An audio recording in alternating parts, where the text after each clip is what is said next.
Does anyone know how I became a management guru in the Financial Times?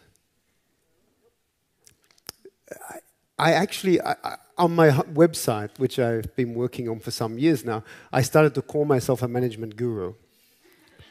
And then I published a book earlier this year in which, in the biography in the back of the book, I called myself a management guru. And then I got all my friends at the business school in the marketing world to start referring to me as a management guru. And then somehow this journalist at the Financial Times was doing a little homework on the book that I'd written and some of the research I was doing on social media, and he must have stumbled across this term, management guru. And then he published an article in the Financial Times in June which said, Jamie Anderson is the management guru. I think this says something about marketing and communication in terms of putting your brand out there. So it worked, but I think one of the stories I want to be talking about tonight is about what you want to create in the world. Yeah? And in this new world we're going to be talking about, this new world of marketing communications, one of the most important stories is going to be where you want to go in the world, knowing where it is you want to be. It was interesting. We used this. We referred to this great brand in the world today. I'm sure all of you knew what that brand was, right? When we said this brand that's evolved over the last 3 years to really be one of the top brands in the world today, you all knew that brand, right? What is the brand? What is the brand? You don't know? Come on, what is the most successful brand in the world over the last 3 years? And this brand actually understands it. This brand understands the new world of marketing. Because in the old world of marketing communications, I think marketing communications was perceived as something that we did to people, not something that we did with people. And this new brand actually really understands that marketing and communication is not, we can't do it to people anymore. Because people are not naive anymore. And they want to trust, they want authenticity, and this new brand understands that. And what I'm going to talk about tonight, actually, I'm going to talk about a new concept, which is not about doing marketing and communications to people, but actually marketing and communication as a relationship and something that we do with people. Okay, so that's going to be very, very important. It's something we do with people. So if you do it with people, what we're also going to start talking about is having relationships with people. What's difficult about that? Can I ask you just to turn to the person next to you? And when I tell you that as a brand, you have to have relationships with people, one-on-one relationships with people, why is that so difficult? Can you talk to each other? Just for a couple of minutes. What's so difficult about not doing marketing communications to people, but doing it with them in a relationship? I'll give you a couple of minutes. Talk together.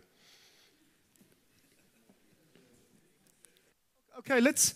I wandered around and had a few conversations with people, but one of the things I heard being talked about was one of the problems before is how do you, if you're a company which is engaging not, I've worked in the private banking sector.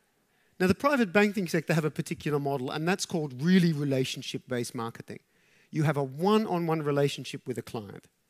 And because of that one-on-one relationship, you can get really, really deep in terms of a connection, where you feel that there's a trusted relationship. Now, what's the problem with that? The problem with that is in the old world, when you wanted to have that rich relationship, it was very difficult to have it with more and more people, right? Because it was one-on-one conversation. Now, the other dilemma was that, of course, so if you wanted to have these close relationships with people, you couldn't have it with a lot of people. That was the reality. That was the private banking world model, right? If, on the other hand, you wanted to reach a lot of people, what was the dilemma? If you wanted to reach a lot of people, you couldn't have the rich experience with people.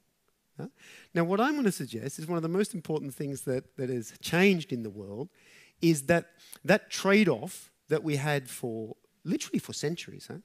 The trade-off we had between having rich relationships with people and having mass relationships with people, one or the other, that doesn't exist anymore. That's been blown apart. And that in fact, is the biggest transformation that's happening. So we've got that change in the world, but the most important thing then is to say, okay, we have the potential now to have rich relationships with a lot of people, correct? Because I heard people talking about social media. What's the problem with that? They don't necessarily want to have a relationship with us. Do you understand? Yeah? Because, by the way, many of us want to have close relationships with them now because we want them to be following us on Twitter, we want them to be on our Facebook page, but why should they come to you?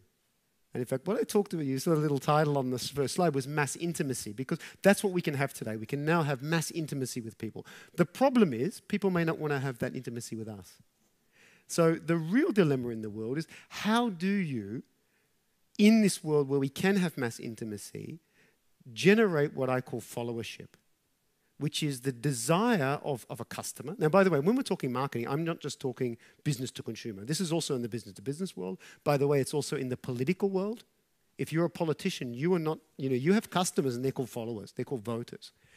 And what I'm going to suggest is this principle. Mass intimacy has to meet something called followership. And followership is going to be all about experience. Giving people an experience where you don't push to them, but actually they are pulled to you. Now, who was the brand I was talking about? Because actually this brand, this lady, understands this concept more than just about anybody else. Who's the lady? Lady Gaga. She's the brand we're talking about. Okay, so I don't know how many of you have been watching the Twitter feeds this week or YouTube this week, but on Monday, Lady Gaga released a new single, which was called Marry the Night. How many downloads of that single has she had in the past 4 days? Any ideas? 11 million. As of last night when I checked, I was online last night, Lady Gaga now has 26 million Facebook friends and about 15.5 million Twitter followers. Last year, she was named by Time magazine as one of the most influential female entertainers on the planet, second only to Oprah Winfrey.